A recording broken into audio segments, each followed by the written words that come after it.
Not everybody is equal in their ability to express their emotions in healthy ways, in mature ways, even without histories of trauma and stuff. Right. You know, people with autism, for instance, okay, their brains are different. The wife comes to your attention because she's being beaten by her Christian husband. What is the loving action in harmony with God's law of love and kingdom of love for her to take? You want my opinion? Yeah. My opinion is the action that she takes is to leave. Why? Why is that the act of love for her husband? Why?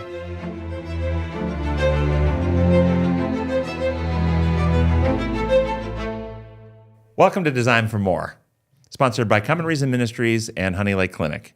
I'm Dr. Tim Jennings, joined today by Danielle Rome, one of our therapists, and Pastor Ed Anderson, one of our chaplains here at Honey Lake. And we are picking up from where we left off in our last show on the law of love, and we're going to go through some specific scenarios today on how do we apply love in the real world. And I'm going to ask some questions because I think a lot of people get confused between the empathy, the compassion, the strong emotions, and the decision.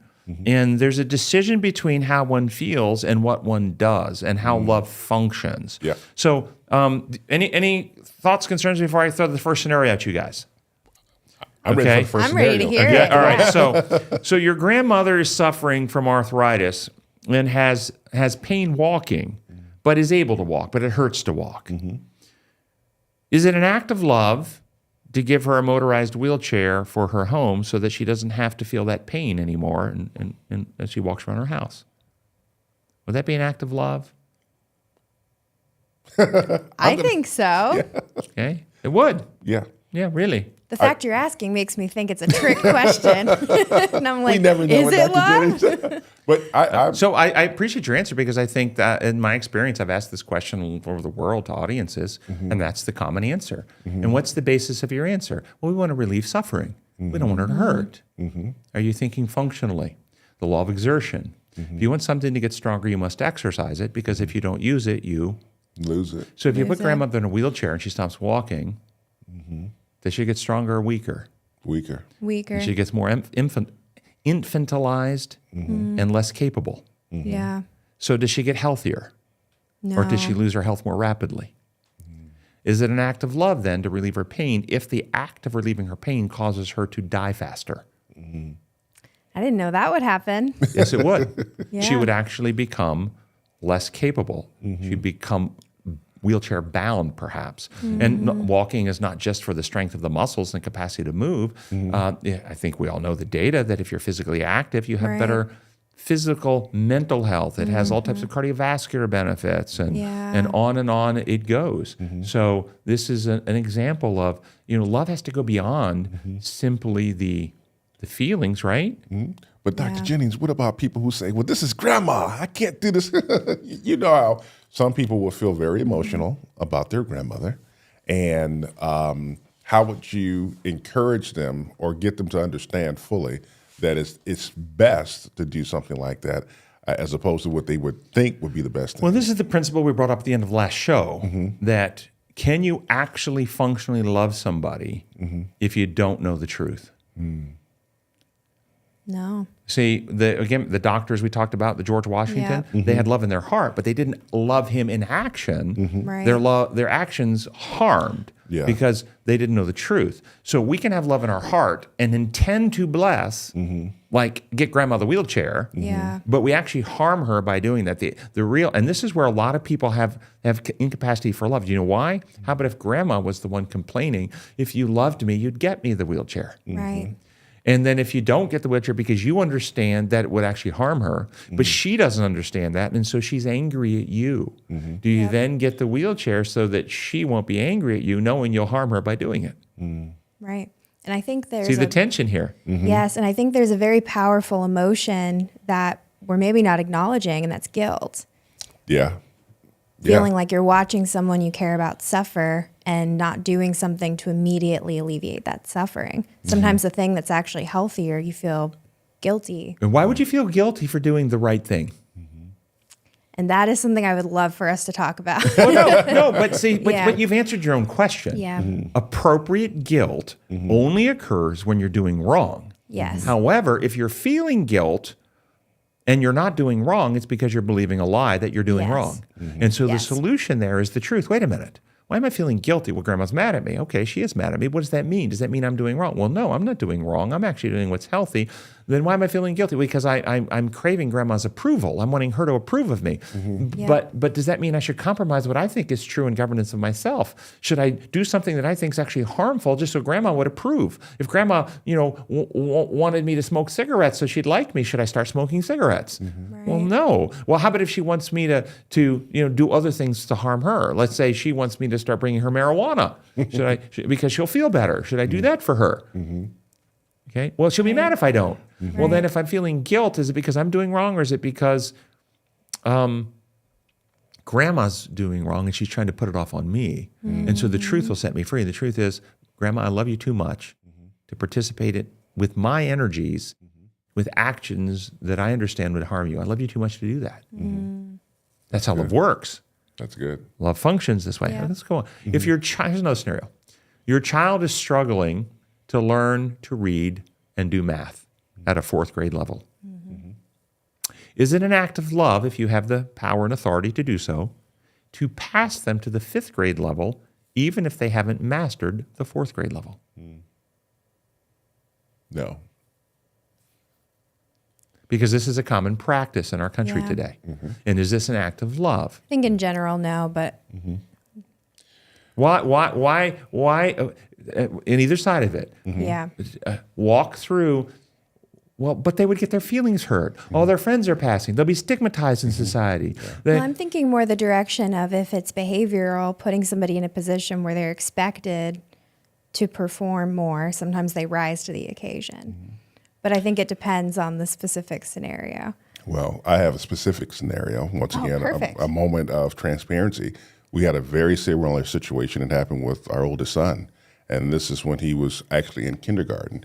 And his teachers wanted to pass him along. But my wife and I said, no, we feel like it's best for us not to do that because we loved him. And we knew that that was the best situation for him as opposed to just passing him along. And but why was it best? Why? What happens if you pass him and he actually does not have the ability yet? Exactly. The skill set, the knowledge base necessary for the higher grade level. What will happen when he hits that next grade level? Will he succeed or will he be overwhelmed? Overwhelmed. And what will happen to his sense of self, his confidence in himself, when he's have even harder subjects that he can't master yet? Yeah, he'll think there's something wrong with him. Yeah. Yeah. Yes, he will feel inadequate. He will lose confidence. And then where does that lead? What road does that go down? The wrong road. Okay. And so what is the loving action to take? Now, is it true that every human being has equal musical talent and ability? No. Every human being has equal artistic talent and ability. Yes. Of course you were going to say that. Is that true? Beauty is in the eye. No, seriously. Seriously, every person has equal artistic talent, so everybody could be a Michelangelo? No, but I said talent and ability. I don't She know wants that. to say yes so But you bad. can't, okay? And so this is really good because if you're struggling with this, then you Well- need to step back and look at that. Does Well, everybody but I have think we're the equal? defining. No, we're not. I said talent and We're ability. defining art differently. Art Are is we? her passion.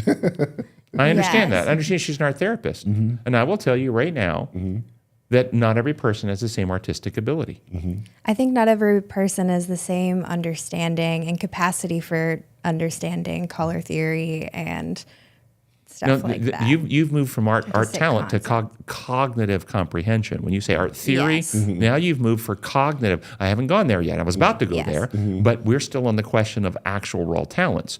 Does everybody have the same talents in their ability to apply themselves to create the same product? And you can go from any artistic medium that you want: paint, sculpting, to create pottery. the same product that meets certain expectations of what makes art beautiful, then yes, I would agree with you with that. I know I suck at art. What? See, notice. No. I want. Pastor Ed. No. I want our audience to realize what Danielle is doing. She is wanting people to feel good about themselves as an artist. She's wanting them to embrace the idea that anyone can be an artist, and beauty is in the eye, and this thing, this mishmash of whatever, for them could be a masterwork of art. That's what she's wanting people to believe. Yeah, and I can understand that. And so she's That's not to make them feel better. That's so that they're open to the capacity of art for healing. and there's some truth in that. Yeah. But it's not actually answer the question. Then we can apply the question to something other than art. No. This actually goes across all domains of life, and there's no exception here. There is none. Okay, not everybody has equal talent for emotional IQ. Yeah. Even if they have given their heart to Jesus, Right. and they've been reborn, and they truly love. Not everybody is equal in their ability to express their emotions in healthy ways, in mature ways, even without histories of trauma and stuff. Right. You know, people with autism, for instance, okay, their brains are different. Yeah. Okay, and so we have different capacities for musical skill, different capacities for art skill, different capacities for emotional skill, Yes. different capacities for cognitive skill. We all have different capacities. Okay, and so in our history of academia, our school systems prioritize cognitive learning on certain domains, reading, writing, and math, because that helps us on a basic level, at least to a sixth grade level, helps us interact in society. But not everybody is, even with the best training, is going to become a Mozart. Right. Not everybody, even with the best training, is going to become a math professor. Right. Not everybody with the best training is going to become a Michael Jordan in basketball or Tiger Woods in golf. Even with the best training and the hours of application, they don't have the genetic, physiological attributes that can develop along those lines. Right. This is the point I'm making. And so if we actually love people, we are honest about their abilities and capacities. It is very discouraging to take somebody who really struggles in math and tell them that in order to be success, you've got to actually get a college degree in mathematics. They will end up feeling like a failure. So in our school systems, where we would do well is to give some basic reading, writing, mathematics so you can actually communicate and balance your checkbook and things like this. Right. But then begin assessing the skill sets and actual places where each individual has talent where they can thrive, and begin directing children, not always consistently down the same academic path, but diverting them off into various trades and skills where Absolutely. I know Yeah. there's some people That that, would are be great. absolutely geniuses with their hands, mechanical geniuses Yep. that would never be able to write a coherent book. But they could Yeah. fix anything. Yeah. Or a carpenter, or Jesus was got a degree in theology. No, he was a carpenter. Carpenter, right? Yeah. Okay, Right. You see my point here. Absolutely, And there were yeah. fishermen that were apostles. Okay, we have put this idea on that love looks like this, and that we pigeonhole people, and then we pass them when they don't deserve it because we don't want them to feel bad, rather than simply saying, hey, you know what? Maybe this person isn't going to be a person we want to go down the academic trail. Right. And in our society, it goes down to where academia has become an industry Yeah. where we sell degrees that people can never make a living with. Yeah. But we not only sell the degrees, we indebt them Yeah. to buy a degree because we've sold them this line. To be successful, you have to be academically successful, Yeah. rather than seeing them as an individual and saying, where can you succeed in life? And maybe you'll succeed in life as a jewel cutter because you got real skills at that, but you dropped out of high school. Right. Yeah, you're talking about changing the whole system. Well, but see, this is actually how love works. Love works at the individual and brings to bear Yeah. what they need. So that was that scenario. What about another scenario? If your friend is hungry, your friend, because they have a serious drug problem, won't work, have been arrested multiple times for shoplifting in order to fund their addiction, and they ask you for money for food, is it an act of love to give them money? No. I'd give them food. You give them Yeah. food. Yeah. Yeah. Okay, I didn't ask about the food, but you're actually right. Is it an act of Yeah. love to give them money? No. Because, Because you understand their capacity in the moment. okay? Yeah. And what But their how about if they struggles are. accuse you? You're my friend. Don't you care? I do. Yes, And so the absolutely, answer I is care. because I care. I and don't want love to you. fuel your self-destruction. Right. Okay, that's exactly right. If your child disobeys repeated warnings not to touch a hot stove, and you see they're about to touch hot stove after repeated warnings, is it an act of love that before they touch the stove, if you could, you numb up their hand so they won't feel pain when they touch the hot stove? Is that an act of love? It's sad, but no, it's not. No. Why Still would that hard not to be an act of watch, love? You're but- protecting them from feeling pain. But you're probably causing more pain now, further down the road. And the damage on their hand is still going to be the same whether they feel it or not. Oh, no, no, no, no. No, no, no. No, no. Oh, no. No? No. See, Oh, you're right, because they keep their hand there longer. So, so it'd be which worse. gets more damage? Yeah. Oh, yeah, that's so true. Because Okay, they keep it see? there. Yeah. See, so if you That's love a your good, I'm going to use that. I'm going to use that one. Yeah. okay, if you love your child and you've warned, but they insist, isn't it the most loving thing to let them feel the pain? Because what will the pain cause them to do? Never do it again. What will they, in the real moment, right then, They'll move their hand away. pull their hand back quickly? Yes. If you numb their hand, They won't. they keep their hand there until they smell burning flesh. You see the difference? Yeah. Okay? And this is what many parents do when their kids get into some form of trouble. They've disobeyed, they've gotten in some trouble, and the parents, for instance, maybe the kid gets in trouble at school for cheating, and the parent intervenes to avoid their expulsion. Or the child gets their first DUI, and the parent talks to the judge and gets it thrown out. But you know, Dr. Jennings, it goes back to what Danielle was speaking about earlier about the whole guilt factor. And so in some cases, it's probably a situation where the parent feels guilty about certain things they hadn't done in the past. And so this is why I'm going to do it, because I love them and I got to make up for what I didn't do in the past. So Yeah. how does guilt play into? So as I'm feeling guilty, I will numb my child's hand before they touch the stove, so they'll get a worse burn and get more damage. It doesn't make any sense. Well, they're probably not thinking that far. Exactly. Okay? So what you're saying is that these people don't understand how reality works. They're allowing emotions to overrule judgment. Yes. Okay, so they're acting out Based of on feelings. and are they actually the one you described with the guilt? Are they actually acting in love for their child, or are they acting in selfishness? In other words, they need to make themselves feel better, not do what's best for the child. That part, and I also think Yeah. they've missed or did not correctly define what love is. I think that's also part of it too, Yep. because in their mind, So what's that definition? selfishness. No, what's the definition of love? The right definition. Good night. Now I'm having a moment. The right definition. Go ahead. I'm sorry. Doing what's in the best interest of others. Absolutely. Eternal best interest. Eternal best interest. Many people get confused on this because they'll think they're doing something in the momentary best interest, Yep. but not the eternal best interest. Correct. Yep. That's good. Okay. How about this?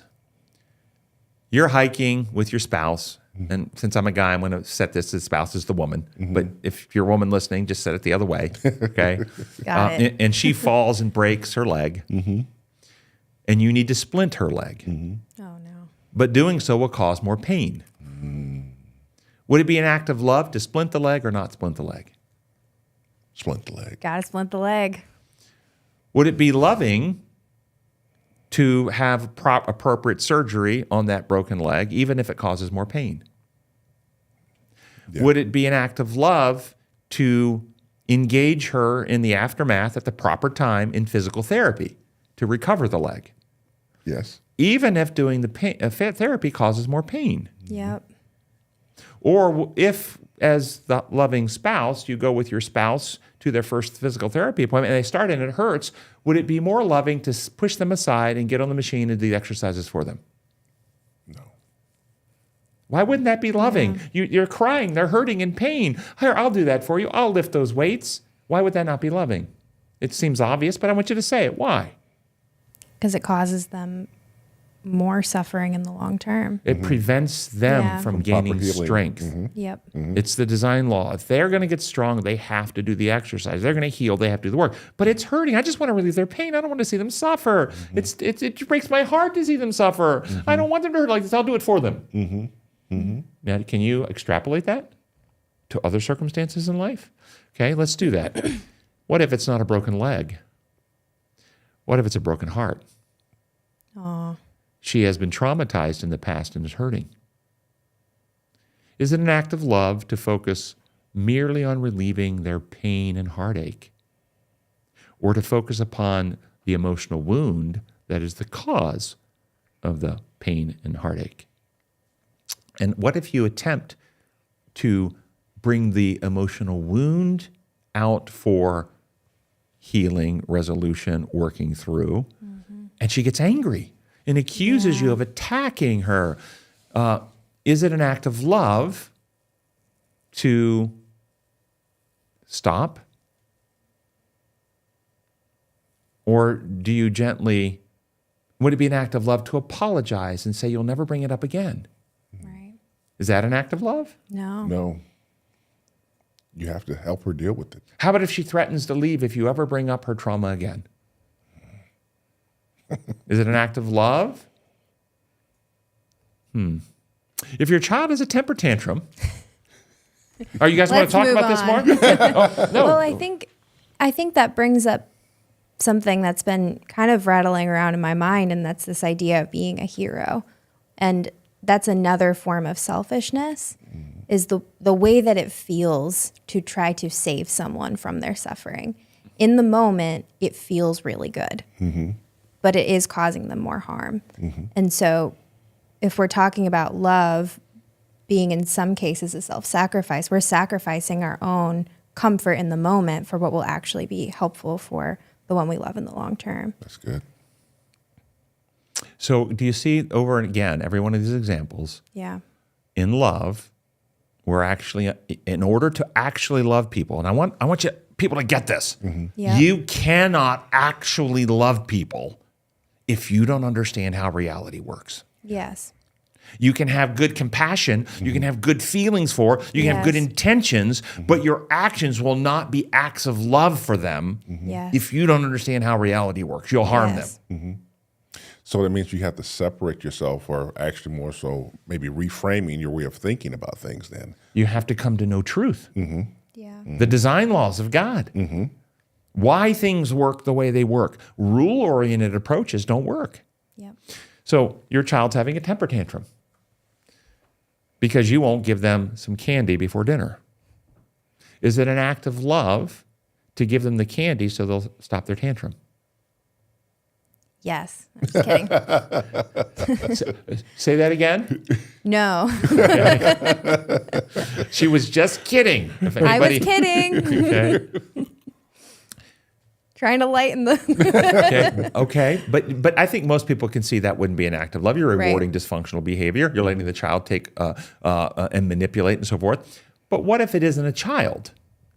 As an adult. What if it's an adult, perhaps your own spouse, who's having a temper tantrum that yells, accuses, screams, cries, threatens to leave, perhaps even threatens to harm themselves if you don't do what they want? Is it an act of love to do what they want when in your judgment it's not in their best interest, just so they'll calm down and not act out in whichever way they threatened? No. It's not. You guys seem certain on this. What would you tell somebody? Have you had patients? What do you tell them? Well, we walk through what would happen and what ends up. Why is it not then explained? Why is that not an act of love? Look, they were distraught. They were upset. Well, if we look at things in the long term, what's the pattern been and what is it going to continue to be? Which is that's not going to stop. Every time that works, it's going to keep working. If that person learns, if I make this threat, then I get what I want, then they're going to continue to make that threat. Right. You're what's the word I'm looking for? You're giving credence, for lack of a better term right now, to bad behavior. And you don't want to do that. You don't, it's not an act of love. You're for you to allow them to keep doing that, and And then reinforce it. Yeah, exactly. So just for our audience's sake, we want to make very, very clear. We're talking about people, because I brought up the idea of even threatening suicide. I threw that in there because it happens. Yes. We're talking about people who are doing this in order to manipulate another person to do what they want. We're not talking about people who've actually become depressed, despondent, hopeless, discouraged, and actually have intentions to want to die. Yes, difference. that's a very important distinction. I want to make that very Absolutely. clear. You should not jump to the conclusion that somebody who expresses suicidal thoughts is necessarily manipulating. Absolutely. People who have a long pattern of lots of manipulative behavior and escalations and tantrums and acting out and threats of various kinds, and will often get to the point of threatening to harm themselves if they're not getting what they want. And it becomes clear if you look at the life pattern of that, Right. that is different than a person who's struggling with some other mental health problem. So I agree. So I don't want Exactly. people to just jump on that idea. Absolutely. So one of the truths that people need to understand when dealing with others, once there is brokenness of any kind, There's no pain-free option. there are no pain-free options. Right. And one of the problems with what I call I call it empathobesity. Okay, empathobesity. In other words, empathizing to the point of being sick. Obesity is not healthy nutrition. You've eaten so much, you've gotten unhealthy. Okay, you can empathize so much, it becomes unhealthy. Yeah. Have you seen that? Yeah. Okay, and most of the problems we've seen in these questions are people who empathize to the point that they're no longer making healthy decisions. They're actually harming. Yep. And so there's nothing wrong with, in fact, we want empathy. We want to have concern. We want to have care for people, but not to the point it leads us to make choices that actually violate the design laws of God that life and health are based upon. Have you seen circumstances like this that you've been presented with? Yeah, I know as a pastor, had a situation where one of the members was struggling with drug addiction, and the wife was an enabler. But then she would try to blame others for enabling when she was the one that lives with him and sees him and dealt with him every day, but it was somebody else's responsibility or somebody else's fault. And it wasn't helpful. And it took a long time for her to accept that what she was doing was not helping the situation. But she felt that she was doing it out of love, but also she was being manipulated too. So it was a combination of both. Yeah, so I've seen it. Wow. Have you ever seen circumstances as a chaplain or pastor or counselor, Yes. Christian couple, the wife comes to your attention because she's being beaten by her Christian husband who has not been sexually unfaithful with anyone else? What is the loving action in harmony with God's law of love and kingdom of love for her to take? And what have you heard her counseled in the past? There's been no physical adultery that has occurred, but the husband physically abuses her. Yep. This is not uncommon. She's been told to stay. Yeah. And why has she been told to stay? What's the reason that often church leaders tell her to stay? Because she doesn't have grounds for divorce. And what are the grounds for divorce that she's told? Adultery, And what is she told adultery is? sleeping with someone else. Okay. Yep. And that is a manifestation of adultery. But if we understand the law of love, if she takes the action to love her husband, what action does she take and why? What should she do? We're not focusing on what actions does she take to protect herself. That's not the action we're focusing on. Okay. If she prioritizes that the number one thing she wants to do is to love her husband, what action does she take and why? You want my opinion? Yeah. My opinion is the action that she takes is to leave. Why? Yeah. Why is that why is that the act of love for her husband? Why? Because he's broken love.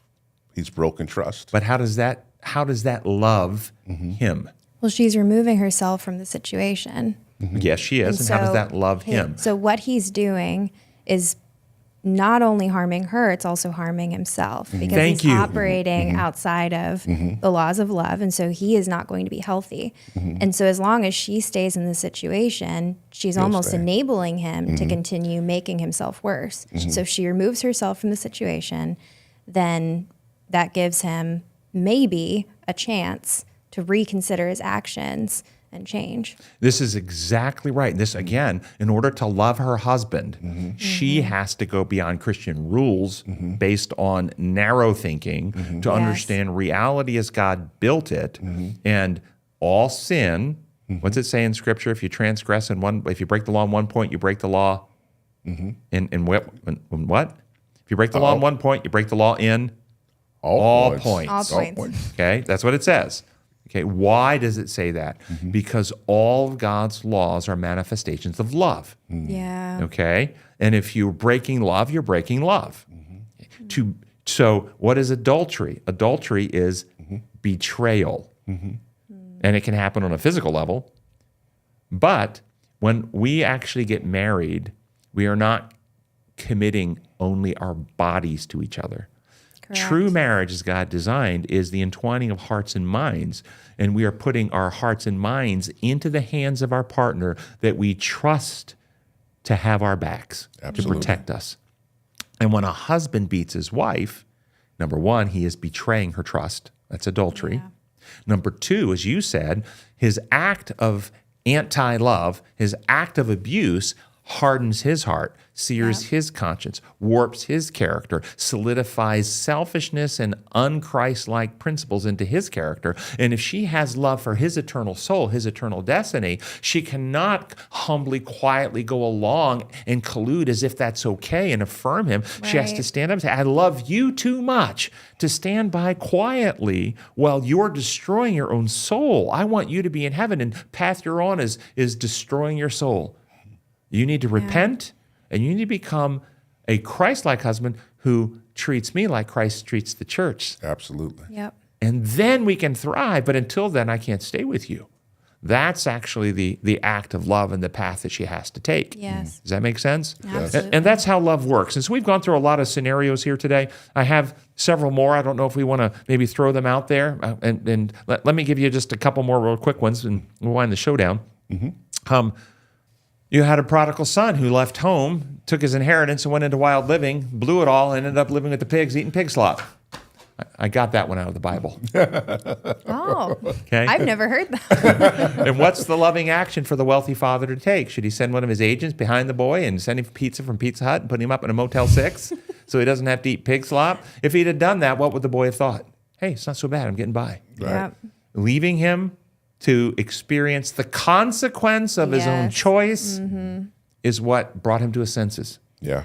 Yep. And then he picked himself up and headed home. And once he had made the turn in his life to head home, then the father ran out to meet him and provided all the resources to restore him. Right. Okay? Yes. But you cannot deliver somebody from their own self-destructive choices until they have decided to give up those self-destructive choices. Then we can bring in Yes. all the resources to help them overcome. Can I quickly connect this to the law of liberty? Yeah. Because these laws really go together. Yes. And that parent making that choice also has to be okay with what the consequences are.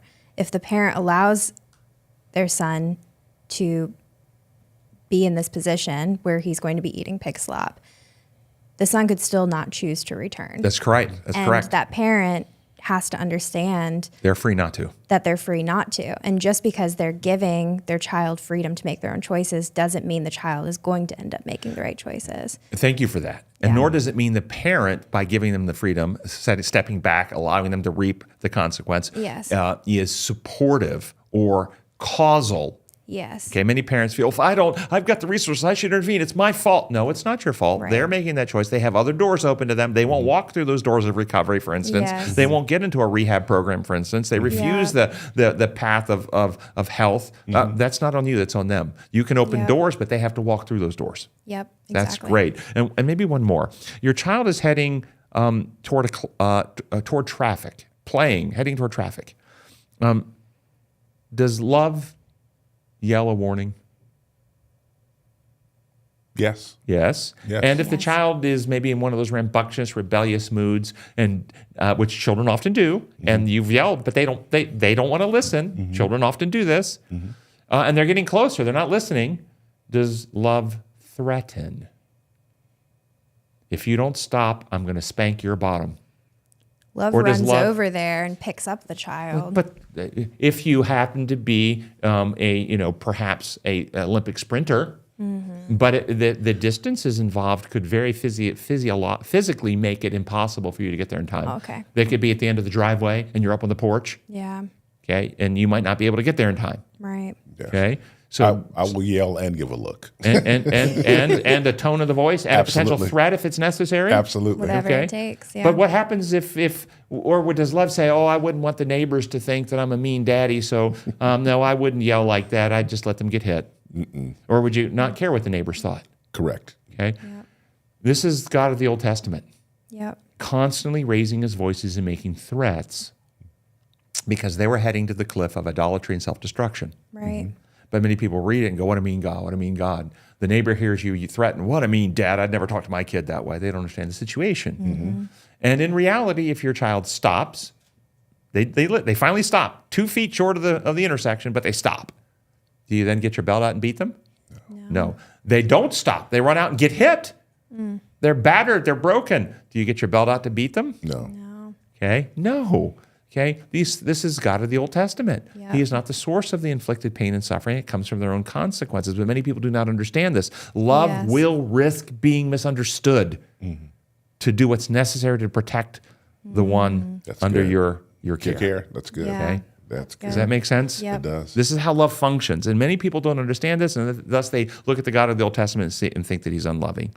All right, guys. Well, we have 2 good shows on love. Yeah. If you have questions, send them in to us, and we'll be happy to answer them for you at questions@designformore.net. If you send in a question to us, we will try to work those into one of our shows. And if you include a U.S. postal address, we have a free gift of a Frisbee while they last that we will be happy to send to you. So thanks for joining us, and join us on the next show. Thank you for joining us on Designed for More, brought to you by Come and Reason Ministries and Honey Lake Clinic. Also, don't forget to check out our other podcasts for more inspiring content.